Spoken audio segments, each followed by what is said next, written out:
It's time. She's spilling the tea. This is The Rumor Report with Angela Yee on The Breakfast Club.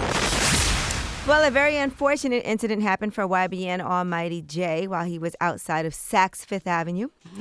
Now, what was that gasp for? Not outside of Saks. Not outside of Saks. Now, first he was posting what he had on his social media. Mm-hmm. Everything shine. Shoes, shirt, chain, drip. Enticing the wolves. Okay.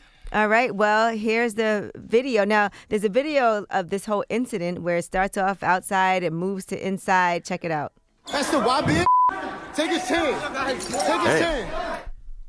Right. So that's when things got a little bit crazy. They said, what? I think this is two different times now. Cause the time in the hotel lobby, it was dark. The time in front of Saks, it was daytime. It was daytime, yeah. Yeah, they actually alluded to an earlier situation that happened outside the elevator. So, I don't know. There was just two different videos. So they jumped him early and they jumped him at night? That had been circulating. I don't know who it is. Police were called. Nobody wanted to report the crime, of course. See, I don't like stuff like this. They took his chain, his wallet, his shoes. See, I've been punched in the back of the head and almost jumped, and I whipped the dude's ass right here in Tribeca in New York. Not once have the police been around for any of these situations. What the hell are we paying all these high taxes for? The police station's right here, too. I'm saying in New York, why are we paying all these high taxes if the police not even around? One, there was a bomb scare around the block, so all the police were at the bomb scare. Well, forget about me. I'm just talking about in front of Saks Fifth Avenue. You can just get jumped by a bunch of hype beasts and Supreme and Vans. They look fly, though. It looked like it was at least... It was a very diverse group of people that were jumping. It was Asian, black people, some Puerto Ricans. Very diverse group you got jumped by. Yeah. Okay? And I will say this, too. Another video, a bunch of young men had his pants pulled down. And YBN, what's his name? YBN Almighty Jay. Almighty Jay, his ass was out, and they looked like they was molesting his little cheeks. It was very disturbing. Why is that what you saw from that? It looked like one of those old Freaknik videos where a bunch of guys was just trying to feel all over one woman. So hopefully he's okay. He was in the hospital. It looked like he had a big cut on his face, too. Yeah, they said his face was cut by a Henny bottle. I just hope when they arrest these kids, they charge them with sexual assault. Because I saw that man with his ass out, and it was just a bunch of dudes grabbing. And I didn't know what they was grabbing for. All right, now let's move on to Jussie Smollett. Now he has a 16-count indictment. His lawyer is saying that is overkill right now. They said it's a redundant and vindictive indictment. It's nothing more than a desperate attempt to make headlines in order to distract from the internal investigation launched to investigate the leaking of false information by the Chicago Police Department. So it's a 16-count felony indictment against him for filing a false police report. We'll see what happens.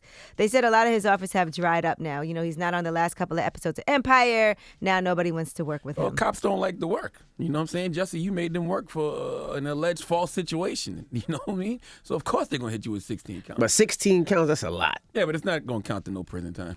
All right, now Kodak Black, he has to go to New Orleans to perform, but you know he's been saying a lot of stuff about Lil Wayne, and people are not happy about that, so they've actually gotten him all kinds of security before he performs at the Mahalia Jackson Theater for the Performing Arts in New Orleans, and they said the venue thinks that there's going to be some Lil Wayne fans looking for him there. You think? But Kodak Black did save a life.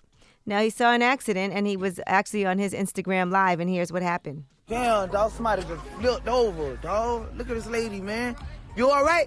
Is somebody in the car with you? Come on. Is somebody in the car with you? No. But, all right, can somebody call 911? Call 911? Yo. No, call the police, please. for Please, please. Yeah, they gonna call the police for you right now. But I don't want you to, please. Nah, I'm not gonna call the police. No, okay. They calling the police for you. She say don't call the cops. No, don't, please. Shut up and save me! Get off the goddamn phone and save me! Now, the lady was half in the car, half out the car. Jesus Christ! And he said, are you okay? No, I ain't okay. I don't want to be on your IG Live right now. I want to be rescued. Could you hang up the phone and call 911, That's please? a very rude time to be on IG My Live. God. He said, I'm not calling the cops. Somebody else will call the cops. I ain't going. I ain't no snitch. I ain't no snitch. I ain't calling no cops. Lord have mercy. Goodness gracious. Oh, my God. You really but she are didn't want the committed. cops called. You really committed to not snitching if you won't even call 911 to save somebody's life. Yeah, but I don't call the I don't talk to police. I don't talk to police. She didn't want the cops called. That probably means her license was suspended. Or something she like was that. drunk. Or she was drunk, yeah. All right, OG Maco, he's talking about his depression and his flesh-eating disease that he has. He said, I was improperly treated for a minor rash and ended up with a skin-eating disease. If you have Revolt, you can see what his face looks crazy. like. He said, for the last few months, this is the best it's looked. I hope it gives someone hope. I've been going through this alone 90% of the time without the support of the person I love, without most of my friends, without anything but my own strength in God.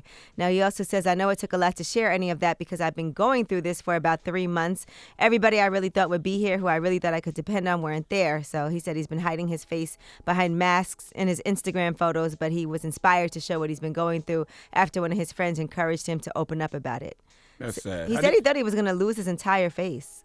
How do you get a flesh-eating disease? Now, the funny thing is, I asked the white camera guy in the room. He said you go in a pond. He said you get a cut and you go in a pond and the bacteria can do that to you. I don't see why y'all are giggling. He's been going through a lot, man. You remember he lost partial sight in his right eye after a car accident? Goodness gracious. That was a couple of years ago, and he finally has regained his full vision. And then this flesh-eating disease. But if you do have a close friend, and he has a flesh-eating disease, and it's contagious, you will understand why people just decide to speak to you over the phone and not come see you. You would understand that. I would also like to tell OG Maco, don't rule out roots.